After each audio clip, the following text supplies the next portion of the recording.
Friends, welcome to Wealth Group. So here I'm back again with another video on a stock which has been trending for last few months, and it has been one of the picks in the market, and it's really a kind of a evergreen player. It's Hindustan Zinc, and I'll let you go through all the details and help you understand if you should buy the stock. Consider the market is almost at 51, 52,000 levels, and if you want to stick to a company, which one should it be, and can it be Hindustan Zinc? All right. So before any making any further ado, let's go ahead. But before that, if you're new to the channel, please subscribe to the channel and hit the bell icon. And just to let you know that I will share the link of this report in the description. And if you want to download, just go there and download the report.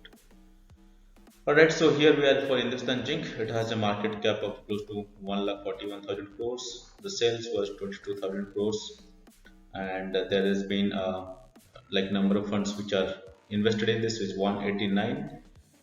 The stock has a dividend yield of almost 11%, and it is one of the biggest companies in the metal space. And if you look at the holding, the shareholding, you will see the promoters hold almost 64% of the shares, mutual funds almost 0.16%, insurance companies hold 0.27, so 2.27.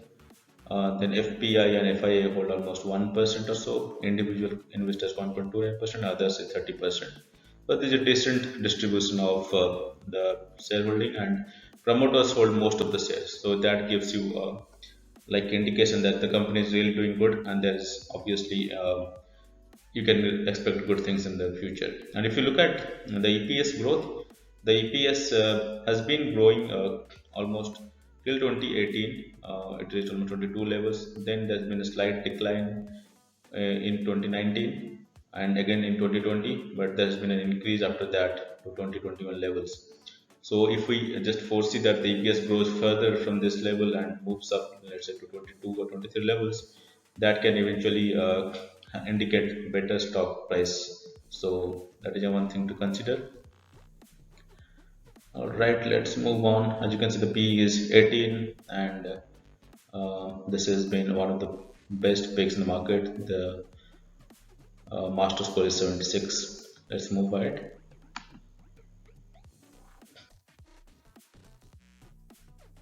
So this is the maximum chart history for Hindustan Zinc. As you can see, from 2007 to almost now, it is almost at the peak. But if you compare that, it was almost at that level in 2017, 2018. After that, it dipped almost to 2020 levels. It reached almost 130, 140, and then again back at 334. But one thing worth noting is if you look at the dividend distribution, they have been consistently paying dividends for almost last 13 to 14 years, and that's almost in the range of 8 to 9% every year. But that's definitely a great thing. Even if the stock doesn't perform good, you are going to get your dividend, which is going to be at least get you good returns in the long term.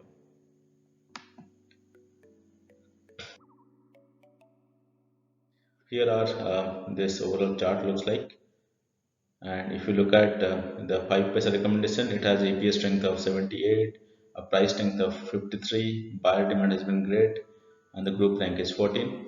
And one of the interesting to look into is the Warren Buffett score is 87%. I'll explain what exactly is the Warren Buffett score and what exactly is being considered in the Warren Buffett checklist.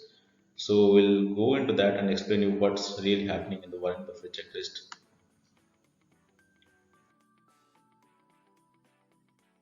So this is the key ratios. As you can see, there has been increasing almost every year, and there has been increase in kind of net sales also. That is also increasing every year. So this is all good news for us in the Zinc. Here we are at the the Warren Buffett score, and if you look at this is the Warren Buffett checklist, and this is what you should go through to find out whether this stock could have been recommended by Warren Buffett. And as you can see, almost all of them are yes, except two, which is the EPS growth rate in the 5-year percent rank is greater than 75 or not. That's where it doesn't satisfy. But if you look at everything else, the operating margin greater than or equal to the industry median, yes, profit margin greater than or equal to the industry median, yes. Total liabilities or total assets ratio less than the industry median, yes. So almost all the factors it is really like exceeding the expectation, and the Warren Buffett checklist almost scores 87%. So that's a good indicator to buy this for long term. As you know, like Warren Buffett once buys the stock, he doesn't sell it. So you can just hold the stock, just add on declines, and just keep on continuing to hold the stock. And here we are on the SWOT analysis. So here are the strengths. It has almost 9 strengths and 4 weaknesses. Going to the strength first.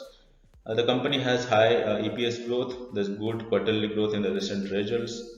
The growth in the quarterly net profit with increasing profit margin year on year. The company has low debt. There's increasing profit every quarter for the last 4 quarters. The increasing revenue every quarter for the last 3 quarters. Then company is able to generate net cash, improving net cash flow for the last 2 years. The recent results growth in operating profit with increasing operating margin. That's also a good thing. That's a strength.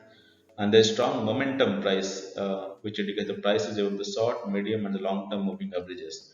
So if you look at the 50-day moving average or 200-day moving average, anything you take of it, the stock is above all these moving averages. So that's all a good positive strength. Now let's look into what are the weaknesses this stock has. So in terms of weaknesses, the mutual fund has decreased their shareholding in the last quarter. There has been inefficient use of shareholding funds. The ROE is declining in the last 2 years. There is inefficient use of assets, with the ROA is declining for the last 2 years. There is poor cash generation from the core business, so that has been declining. So these are pretty much the minimum weaknesses, but not much. You can definitely add the stock at the current levels. And finally, just a comparison of how the stock looks compared to its peers. So as you can see, Hindustan Zinc is the leading player in the mining or metal ore segment, with Vedanta Limited is the second with almost 97,000 crores of market cap. Third being NMDC with 52,000 crores. So these are the top three picks. After that, you have companies like Hindustan Copper, MMTC, Rain Industries, MOL, and many others. But these are pretty much the best in the market, and out of them, Hindustan Zinc is arguably the best stock to hold in this segment. So, if you haven't got hold of the stock, this is kind of a gem in the stock market, and just buy this stock. Even if you do not get a return from the market, but at least you get dividend.